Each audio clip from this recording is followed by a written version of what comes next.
Hey everybody, it's Jason with Parallel Reality coming back with you today with an article from the Daily Signal. This is dated July 26th. It says, why Democrats can't do better than Kamala Harris in 2028. Oh, please, dear God, let the cackling hyena run again and get her ass handed to her like J.D. Vance or Marco Rubio would wipe the floor with her.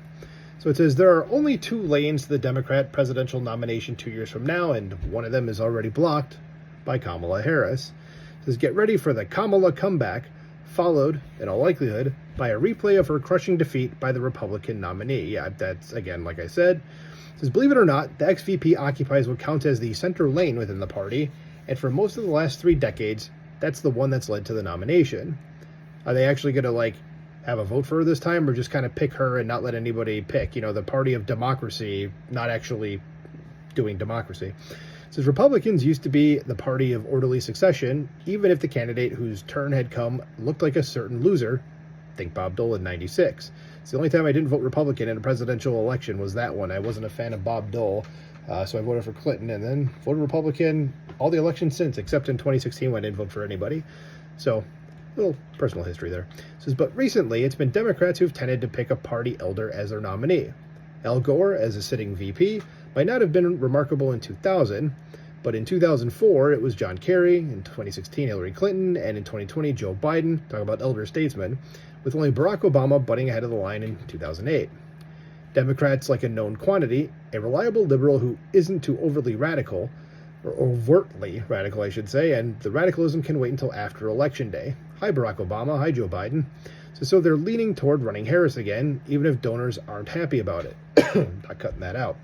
So they blew nearly $2 billion on her campaign in aligned PACs in 2024, only for Harris to lose every battleground state to Donald Trump. Whoops. It won't be donors who decide the party's 2028 nominee, though, and extraordinary Democrats actually find Harris reassuring. Or I should say, and I don't know why I said extraordinary, and ordinary Democrats actually find Harris reassuring.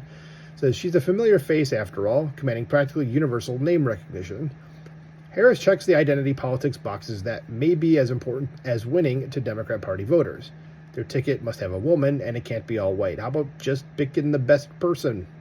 And if she's the best you got, you guys have a massive problem. And after being vetted as VP and undergoing the trial by fire of the 24 campaign, Harris isn't likely to surprise voters with any extremist tattoos or sexual assault allegations, things that can't be taken for granted among Democrats nowadays. Right, yeah, they don't seem to care about that. So then there's the revenge motive. What better way to repudiate the Trump era and reverse the 2024 humiliation than by making the woman he defeated president? Again, that's not going to happen against whoever's running for the Republicans. Those Democratic Party voters are still smarting from Hillary Clinton's drubbing in 2016. By 2028, the election of America's first female president will have been postponed 12 long years, and feminists in the party aren't willing to wait any longer. These are the reasons Harris tops almost all polls of 2028 Democrat hopefuls, with an 11.6-point lead in the Real Clear Politics polling aggregate as of mid-July. And it says she comes in with 99% name ID, and everyone else is going to have to raise money and buy it, a former Harris aide tells New York's David Friedlander. So the donors might prefer just about anyone else, yet they'd have to pour an enormous amount of cash into another candidate just to make him or her recognizable. And this has led one longtime Democrat strategist with donors' ears to welcome the inevitable. I hope she runs, Alex Hoffman told New York, because then she will lose and we'll never have to hear from her again. It's not a bad idea, too. It says she will never win an election at a national scale. Never. It says, but if Harris is hopeless, why does she seem inevitable? She has seniority no one else can match, but what about the other lane that leads to the nomination? That's the left lane. The far left lane.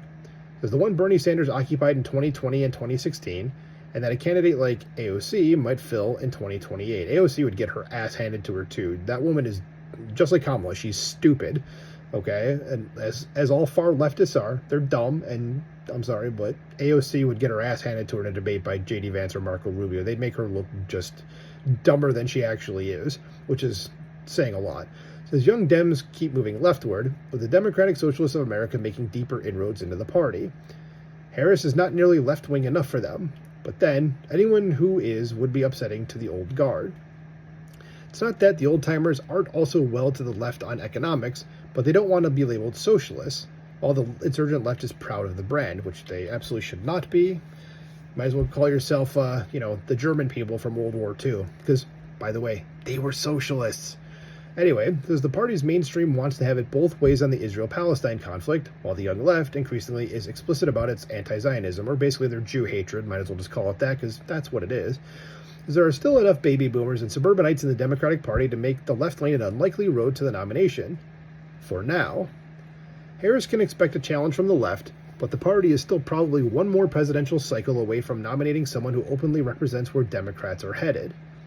In fact, a Harris defeat in 2028 would be the perfect prelude to the socialist and anti-Zionist left's takeover, discrediting the old guard for forfeiting the election to Donald Trump's successor.